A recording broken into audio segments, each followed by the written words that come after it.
Hello बच्चों, मैं अग्रवाल रुचि राजस्थान सरकार और वेदांता के सीएसआर इनिशिएटिव ई कक्षा में आप सभी का स्वागत करती हूं, जिसके टेक्निकल पार्टनर है मिशन ज्ञान। तो बच्चों, हम क्या पढ़ रहे थे? हम पढ़ रहे थे हमारा 23 चैप्टर, जिसका की नाम है सरकारी बजट एवं अर्थव्यवस्था। हमने पूरे चैप्टर को बहुत अच्छे से पढ़ लिया। आशा है कि आपको समझ में आया होगा। आपने सारी चीजें अपनी कॉपी में नोट की होगी, चाहे वो फॉर्मूलेज हो और चाहे उनके कंसेप्ट हो। तो हमने सारी चीजों को अच्छे से देखा था। हमने पढ़ा बजट कितने प्रकार के होते हैं, राजस्व बजट, पूंजीगत बजट, वर्तमान परिवेश के आधार पर बजट कौन कौन से होते हैं, बजट की क्या क्या परिभाषाएं हैं, बजट का उद्देश्य क्या है, बजट क्यों महत्वपूर्ण है, और इसके बाद हमने बजट घाटा और भारत में बजट की नवीन प्रवृत्तियों का अध्ययन भी किया। तो सारे चैप्टर पढ़ने के बाद तो अब हम पहुंचते हैं इसके क्वेश्चन आंसर की तरफ। तो शुरू करें हम। तो सबसे पहले हम सॉल्व करेंगे इसके वस्तुनिष्ठ और अति लघुत्रात्मक प्रश्न। तो सबसे पहले हम देखते हैं वस्तुनिष्ठ प्रश्न। तो पहला प्रश्न क्या है बच्चों? पहला प्रश्न है, संतुलित बजट से क्या आशय है? तो संतुलित बजट क्या होता है? तो ऑप्शन क्या है आपके सामने? कुल आय तो कुल व्यय से अधिक हो, कुल आय और कुल व्यय में कुल व्यय अधिक हो, या कुल आय और कुल व्यय दोनों क्या हो? बराबर हो, या कुल आय जीरो हो। तो हमने पढ़ा था ना, तीन प्रकार के होते हैं, बजट का बजट, संतुलित बजट और घाटे का बजट। तो हमने संतुलित बजट में क्या पढ़ा था? जहां कुल आय कुल व्यय के क्या हो? बराबर हो। यदि आपने पढ़ा हो तो आपको अच्छे से समझ में आ गया होगा।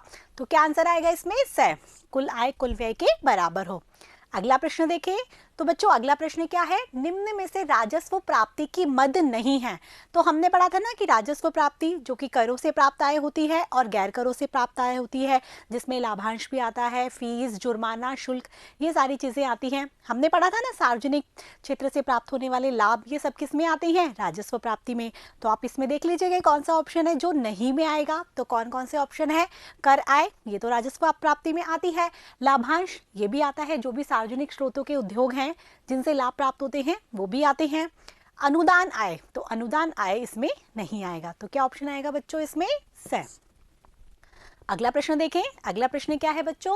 जनता की क्रय शक्ति में कमी करने हेतु सरकार का प्रमुख उपाय क्या है? जनता की क्रय शक्ति में कमी अर्थात जनता के पास मुद्रा की मात्रा क्या होनी चाहिए? कम होनी चाहिए। तो राजकोषीय नीति के तहत यही किया जाता है कि जनता की क्रय शक्ति कम करने के लिए उन पर नए तो कर लगा दिए जाए, साथ में सरकारी व्यय को क्या कर दिया जाए? कम कर दिया जाए, जिससे जनता की क्रय शक्ति क्या हो जाएगी? कम हो जाएगी, क्योंकि जनता के पास मुद्रा की मात्रा क्या हो जाएगी? कम हो जाएगी। यही होता है ना। तो ऑप्शन देखते हैं कौन कौन से हैं। करों में छूट देना, नहीं, इससे तो जनता की क्रय शक्ति बढ़ जाएगी। नए कर लगाना, तो इससे क्या होगा? जनता की क्रय शक्ति कम हो जाएगी। सरकारी व्यय में वृद्धि करने से भी जनता की क्रय शक्ति बढ़ेगी नहीं, घटेगी नहीं, बल्कि बढ़ जाएगी। और सब्सिडी देने से भी जनता की क्रय शक्ति क्या हो जाएगी? बढ़ जाएगी। तो कमी करने के लिए कौन सा ऑप्शन आएगा? बी, नए कर लगाना। ठीक है बच्चों, अगला क्वेश्चन देखते हैं। तो अगला क्वेश्चन है कि जिस बजट में विगत व्ययों को आधार नहीं बनाया जाता। तो हमने वर्तमान परिवेश में जब बजट के प्रकार पढ़े थे तो हमने जीरो बेस बजट को कितने ध्यान से पढ़ा था, जिसका आविष्कार किसने किया? पीटर ए पायर ने, अमेरिका के। तो हमने पढ़ा था ना कि विगत व्ययों को ध्यान ही नहीं रखा जाता, बल्कि जीरो से स्टार्ट किया जाता है। तो आंसर आपके सामने है, इसमें क्या आएगा? Zero base budget. विगत व्ययों को कोई आधार नहीं इसमें माना जाता।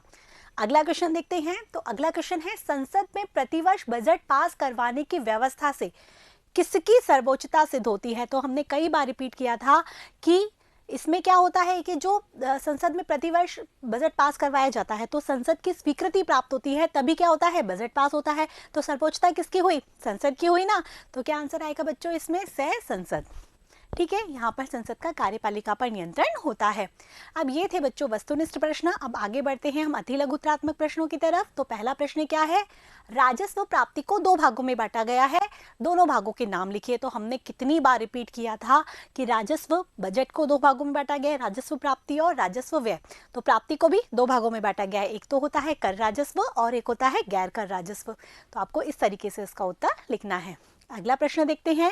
अगला प्रश्न है, राजस्व घाटा ज्ञात करने का सूत्र क्या है? तो राजस्व घाटा अर्थात राजस्व व्यय तो क्या होता है? अधिक होता है, और राजस्व आय क्या होती है? कम होती है। तो राजस्व आय में से राजस्व व्यय को घटा दिया जाए तो क्या ज्ञात होगा? राजस्व घाटा। आय की जगह प्राप्तियां भी लिख सकते हैं। तो इस तरीके से आपको इसका आंसर लिखना है। अगला प्रश्न देखते हैं। अगला प्रश्न है, भारत में वित्तीय वर्ष की अवधि बताइए। तो ये बात तो हमने जब राष्ट्रीय आय पढ़ी थी तब भी रिपीट की थी कि वित्तीय वर्ष की अवधि क्या है भारत में? 1 अप्रैल से 31 मार्च तक। तो आपको इस तरीके से इसका आंसर लिखना है। अगला प्रश्न है, कि शून्य आधारित बजट का जनक कौन है। मैंने अभी भी बताया ना, जीरो बेस बजट, शून्य आधारित बजट का जनक कौन है? पीटर ए पायर। तो आपको अमेरिका के पीटर ए पायर को इसका जनक माना जाता है। इन्होंने ही शून्य आधारित बजट का आविष्कार किया था। तो बच्चों समझ में आ गया हमने किस तरीके से वस्तुनिष्ठ प्रश्न और अति लघुत्रात्मक प्रश्न सॉल्व किए। तो आपको इसी तरीके से सारे क्वेश्चन आंसर सॉल्व करने हैं। अपनी कॉपी में इन क्वेश्चन आंसर को नोट भी करना है। अब आगे के लिए हम मिलेंगे किसके साथ? लघुत्रात्मक और निबंधात्मक प्रश्नों के साथ। आपको पूरे चैप्टर को अच्छे से पढ़ लेना है, तभी तो आप क्वेश्चन आंसर सॉल्व कर पाएंगे। ठीक है बच्चों, तो मिलेंगे नेक्स्ट वीडियो में। तब तक के लिए मेरे साथ बने रहिए, पढ़ते रहिए, पढ़ते रहिए। Thank you.